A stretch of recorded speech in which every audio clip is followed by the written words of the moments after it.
চলো ওটস দিয়ে আজকে একটা হেলদি সুস্বাদু খাবার বানাই। তার জন্য আমি ওটসটাকে প্রথমে একটু ড্রাই রোস্ট করে নিয়েছি আর একটু মিক্সিতে ঘুরিয়েও নিয়েছি। আর এদিকে একটা ডিম, একটা কলা, একটুখানি চিনি, একটুখানি লবণ আর দারচিনি গুঁড়ো দিয়েছি একটুখানি, আর 1 চামচ তেল দিয়ে ব্লেন্ডারে ব্লেন্ড করে নিয়েছি। আর তারপরে ওটসের গুঁড়োর সঙ্গে সেগুলোকে মিশিয়ে নিয়েছি, একটুখানি দুধও দিয়েছি।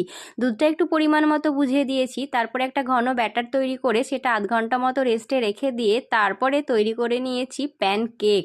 এটা একদম সুস্বাদুও বটে আর হেলদিও বটে, শরীরের পক্ষে কিন্তু খুবই উপকারী একটা জিনিস ওটসের প্যানকেক। আর এদিকে আমি কিছু ফল নিয়ে নিয়েছি, ফল দিয়ে একটুখানি ডেকোরেশন করে খাবো বলে। তার জন্য আমি নিয়ে নিয়েছি আপেল, কমলা লেবু আর আঙ্গুর। তারপরে সেটাগুলোকে কুচি কুচি করে কেটে নিয়ে দেখো কি সুন্দরভাবে ডেকোরেশন করে নিলাম, আর উপর দিয়ে একটুখানি মধু ছড়িয়ে দিয়েছি, যেটা একদম ঘরের মধু। তো ফাইনালি রেডি, দেখো দেখতে কতটা সুন্দর হয়েছে, খেতেও কিন্তু অসম্ভব সুন্দর হয়েছিল। তোমরা একবার ট্রাই করো। আজকের মতো আসি।